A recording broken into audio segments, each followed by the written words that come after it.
बड़े ऐसी विलक्षण मारता है, प्रभु को हंसी आ रही है, अद्भुत मिल गया मांगने वाला। उन्होंने सोचा कि अगर मैं प्रभु से ये कहूं कि आप मेरे हृदय के भवन में रहिए, तो प्रभु कहीं ये न कह दें कि आजकल मैं भवन में रहना मेरे लिए संभव नहीं है। पिताजी ने कह दिया है वन में रहने के लिए, तो कहने लगे कि आप समझ लीजिए कि आप वनवासी हैं और हमारा मन वन है। तो तदपि अनुज श्री सहित खरारी बसहु मनसि मम काननचारी। फिर सोचने लगे कि वन तो बना दिया, पर वन में तो केवल 14 वर्ष के लिए है। कहीं ऐसा न हो कि जब वन से चले जाएं तो कहने लगे भाई अब तो वन को छोड़ करके मैं राजमहल में रहूंगा, तो अब मैं तुम्हारे हृदय को छोड़ करके चला जाऊं। तो कहने लगे कि ऐसी कोई बात नहीं, जब तक आप वनवासी हैं तब तक मेरा मन है, और आप जब वन छोड़ के जाने लगे तो मैं जंगल को कटवा के भवन बना दूंगा। उन्होंने कहा जो कौशलपति, दूसरी वही मांग, जो कौशलपति, ये तो वनवासी हैं, बोले जो कौशलपति राजीव नैना करहु सो राम हृदय मम आयना। ये भवन है, इस हृदय के भवन में निवास कीजिए। प्रभु ने मुस्कुरा करके उसे भी हाँ कर दिया। पर मुनि जी की तो मांगने की लालसा बढ़ती ही जा रही। प्रभु तो इस अयोध्या में भी निवास तो 11,000 वर्ष ही करेंगे, तो 11,000 वर्ष के बाद संभव है प्रभु मेरे हृदय से चले जाए। कितनी आयु तक मैं रहूंगा ये तो पता नहीं। और तब तीसरी बार मांग किया, क्या? बोले सीता अनुज समेत प्रभु नील जलज तन श्याम मम हिय गगन इंदु इव बसहु सदा निष्काम।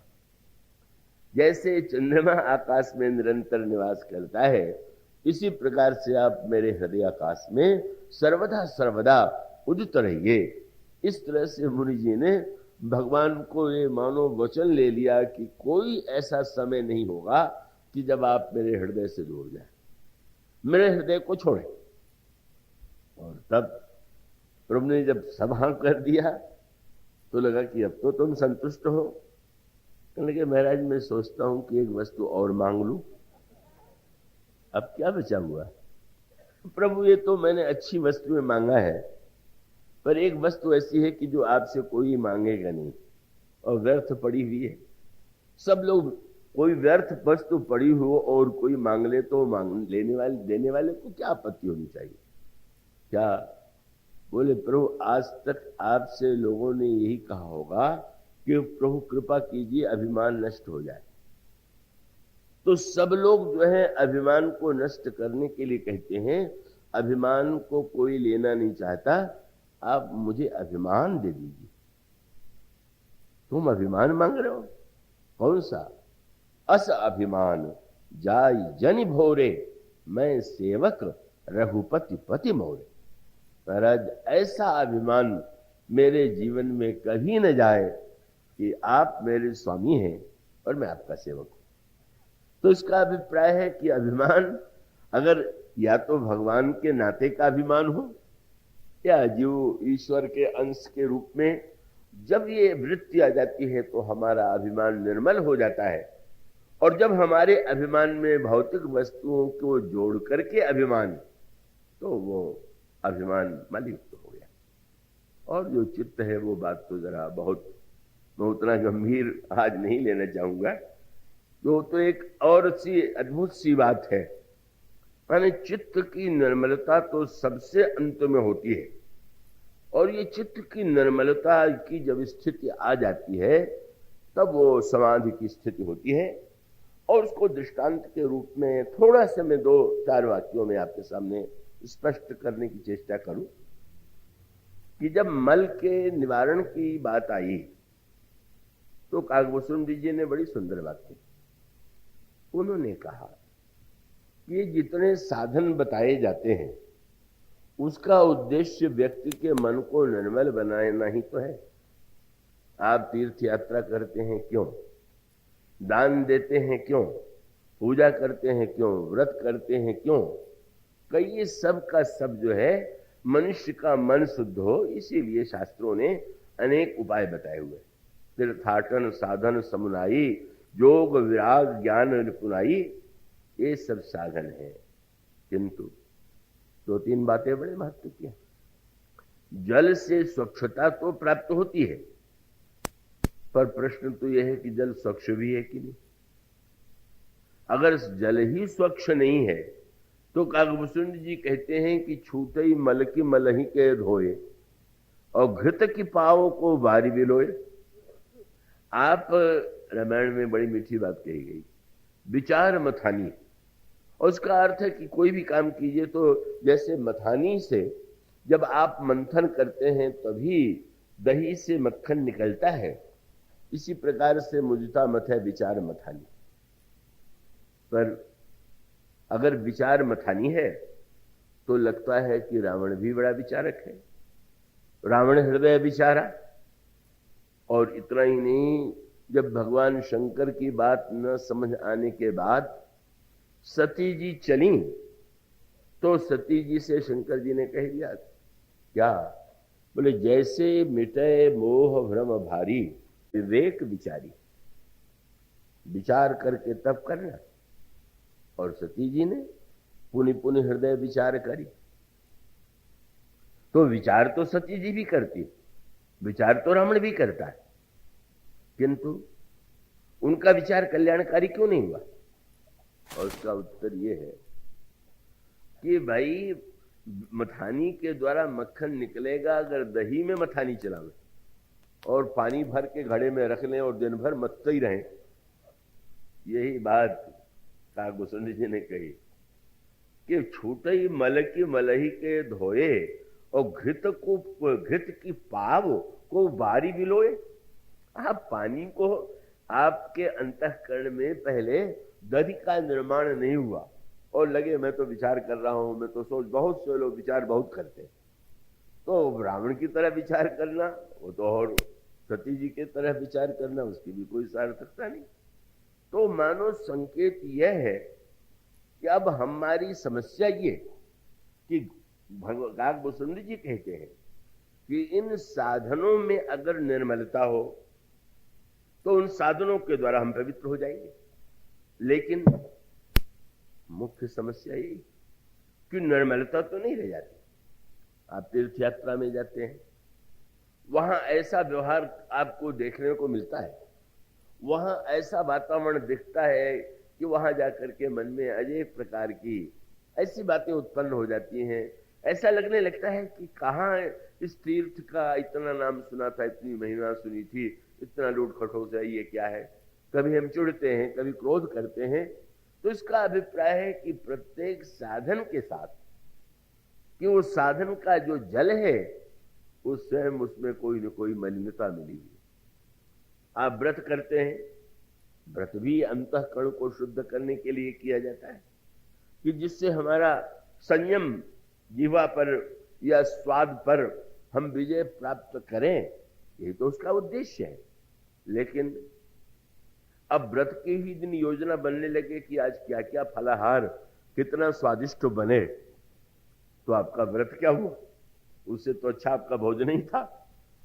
और मान लीजिए एक दिन आप व्रत रह करके बड़े गर्व से, एक सज्जन ने दूसरे सज्जन से पूछा, आप आज व्रत नहीं, आज तो एकादशी है। मैं तो एकादशी का व्रत रहता हूं। मानो एकादशी का व्रत रह करके इतना अभिमान बढ़ गया कि शायद मैं दूसरों से बहुत ऊंचा हूं। और उसका अर्थ क्या हुआ कि प्रत्येक अभिमान पुण्य के साथ अथवा एक दिन संयम किया, मान लीजिए व्रत भी रह गए तो कल क्या पारण करेंगे, इसकी योजना बनने लगी। मानो प्रत्येक साधन के साथ कुछ न कुछ ऐसी बातें जुड़ गई हैं कि जिससे लगता है कि जल स्वच्छ नहीं। जल है पर जल में स्वच्छता नहीं है। कहीं पर दान में है तो अभिमान है, या पुण्य में है अभिमान है। अभिमान तो सारे सत्कर्मों के साथ जुड़े हुआ है। और तब काकभूषण जी से पूछा गया, तो इस निर्मलता के लिए जल कौन सा है? और तब उन्होंने जो जल बताया वही जल ऐसा है कि जिसके द्वारा पूरा अंतःकरण सबका निर्मल हो सकता है। और वो जल कौन सा है? उन्होंने घोषणा किया, प्रेम भगति जल बिनु रहुराई, अभियंतर मल कबहु न जाए। जब तक हमारे अंतःकरण में प्रेमा भक्ति का उदय नहीं हो जाता है, तब तक अभ्यंतर मल कभी भी नष्ट नहीं हुआ। और उसका अर्थ यह है कि सच्चे अर्थों में प्रेमा भक्ति कहने का अभिप्राय यह है कि भक्ति तो सबसे सरल और भक्त तो सबसे कठिन। सरल तो इसलिए है कि अगर कोई द्रव्य के लिए भी भगवान की पूजा कर रहा है तो भगवान उसको भी भक्त मानते हैं। वो कहते हैं कि मेरे 4 प्रकार के भक्त हैं। जो धन के लिए मुझे पुकारते हैं वो भी मेरे अर्थार्थी भक्त हैं, जो संकट में पड़ के मुझे पुकारते हैं वो भी मेरे आर्त भक्त हैं। तो ठीक है, किंतु इतना होते हुए भी प्रेमा भक्ति का तात्पर्य है कि इन वस्तुओं को हम भगवान से चाहते हैं तो भगवान इतने कृपालु है कि हमें भक्त मान करके हमारी इच्छा पूरी करते हैं। किंतु ये जो निर्मलता है यह कब आवेगी? इस निर्मलता का उपाय क्या है?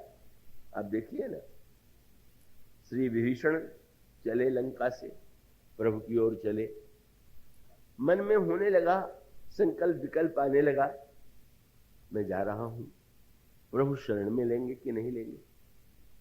फिर अचानक लगा नहीं, पहले भी तो मेरे ही समान व्यक्ति प्रभु की शरण में गए, सुग्रीव, वे भी बड़े भाई के द्वारा संत्रस्त थे, मैं भी बड़े भाई के द्वारा सताया गया हूं, उन्हें शरण में लिया तो मुझे भी लेंगे। अब फिर कल्पना आगे बढ़ी, प्रभु ने सुग्रीव को शरण में लिया तो बाली का वध किया, मुझे शरण में लिया तो रावण का वध करेंगे।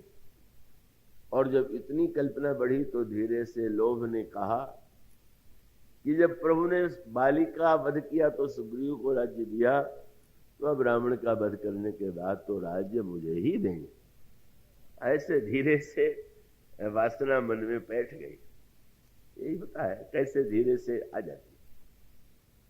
गए, जब प्रभु को दूर से देखा भी तो दूर ही ते देखो दो भ्राता, नैनानंद दान के दाता।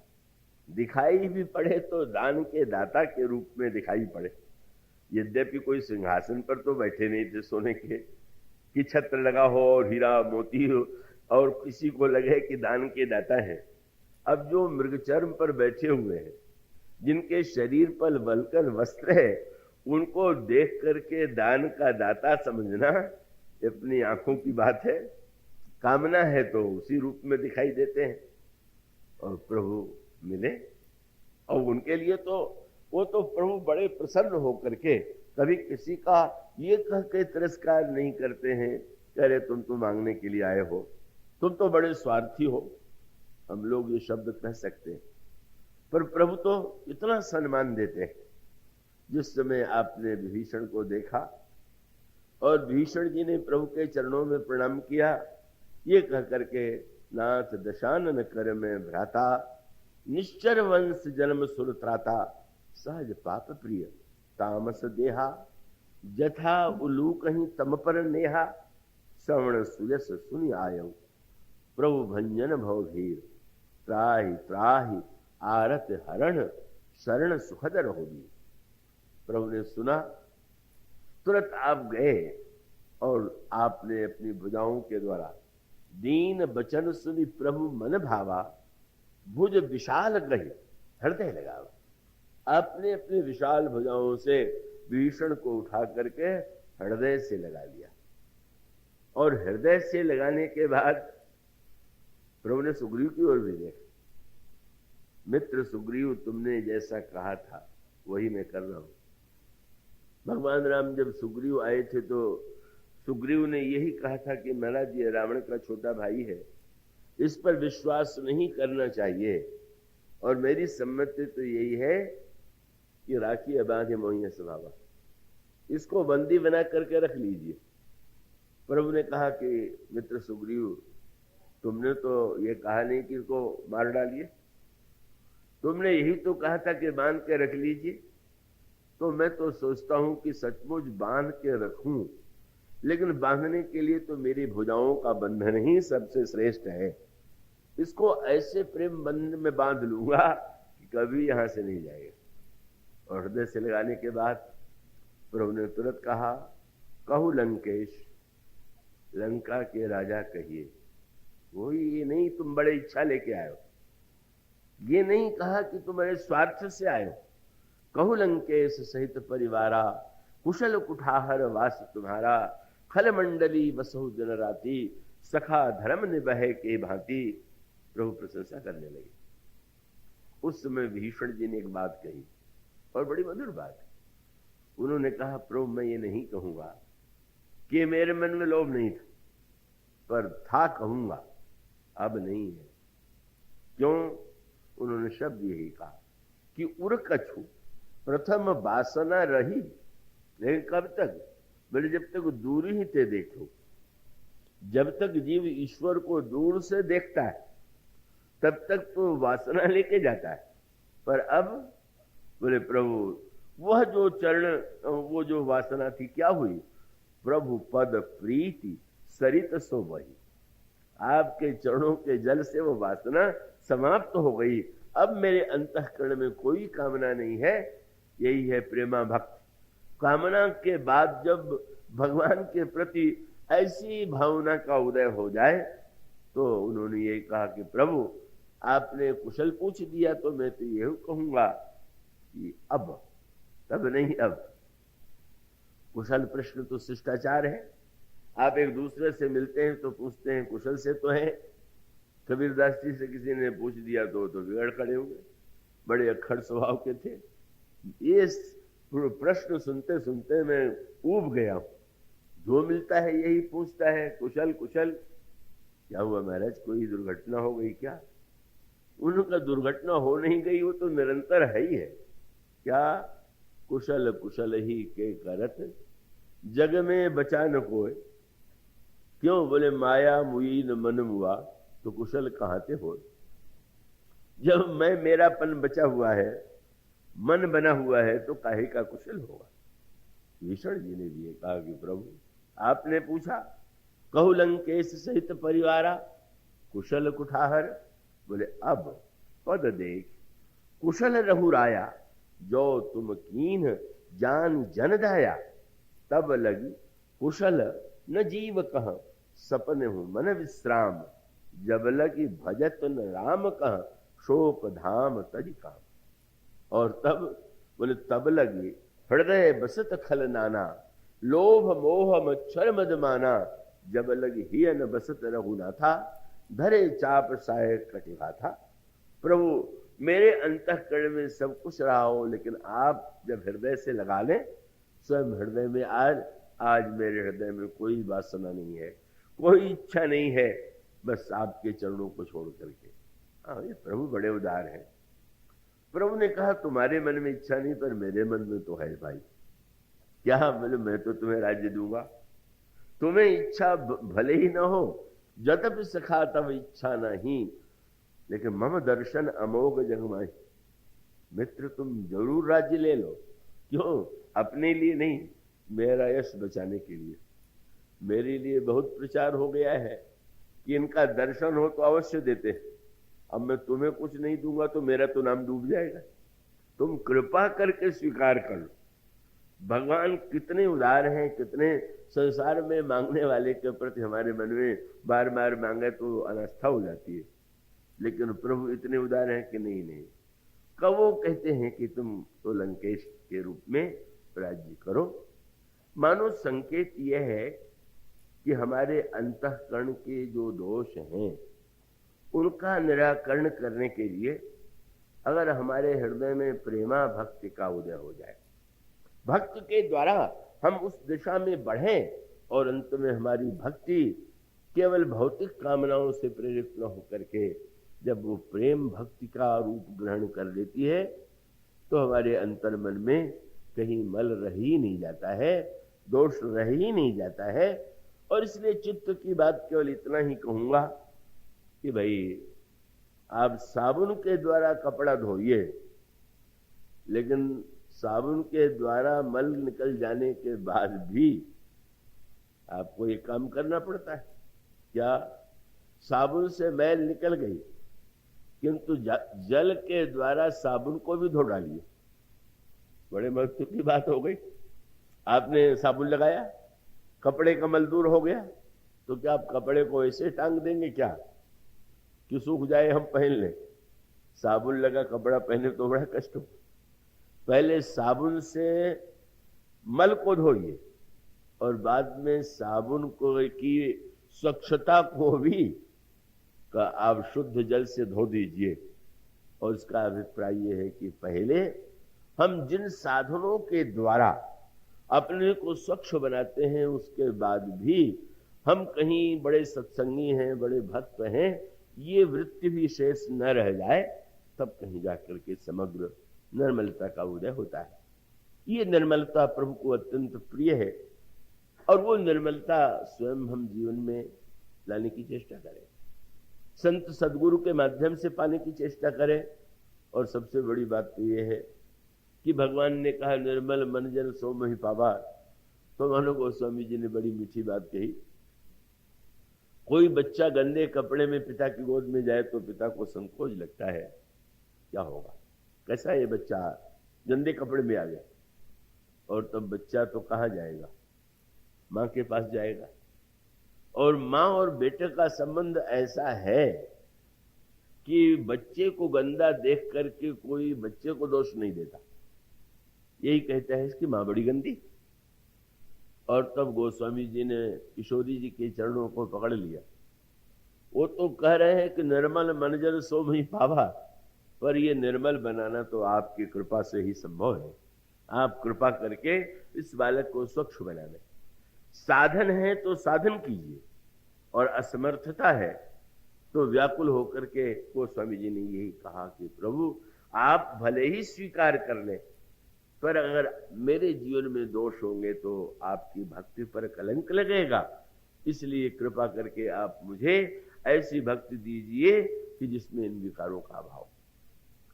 तो अनंत कथा, और उस अनंत कथा को तो कभी पूरा कर सकना किसी के लिए संभव नहीं हुआ, और मेरे लिए तो कोई बात ही नहीं है, क्योंकि मैंने कहा वो कोई ऐसी बात नहीं है कि सचमुच मैं कविता के रूप में या नम्रता के रूप में कह देता हूं कि मैं नहीं बोलता हूं। वो सचमुच ही है कि मुझे तो ये पता भी नहीं होता क्या बोला जाएगा, कैसे बोला जाएगा। एक वक्ता ने मुझसे पूछा, अच्छा ये बताइए कि बोलने जाने के पहले क्या करना चाहिए? तो मैंने कहा कि अध्ययन करो पुस्तकों का, ग्रंथ।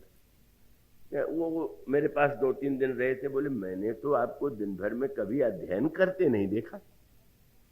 तो मैंने कहा मेरी भूल मत दोहराना, मैं तो यही कहूंगा चुप जाके बैठ जाओ मंच पर और जो बुलवा में वो बोलो। उसने यही कहा कि लो सत्यानाश करने पर तुले हुए, बिना सोचे जाके बैठ जाएंगे। मानो सचमुच ये लगता है कि बिना हमारे प्रयास के, प्रयास भी महत्वपूर्ण है, प्रयास का मार्ग ही सबके लिए है, पर मैंने तो उस मार्ग का अनुभव नहीं किया। और जैसा मैंने कहा, हमारे मैत्री शरण जी ने एक दिन कह दिया कि यहाँ तो बंबई से भी श्रेष्ठ कथा हो रही है। मैंने कहा मेरे बस में तो कुछ नहीं है। अब बंबई में वो जो कहलावे, छतरपुर में कहलावे, वो तो कहलाने वाला जाने। अगर यहाँ के लोगों को उन्होंने ज्यादा अधिकारी मान लिया तो मैं कौन होता हूँ उसमें रोकने वाला।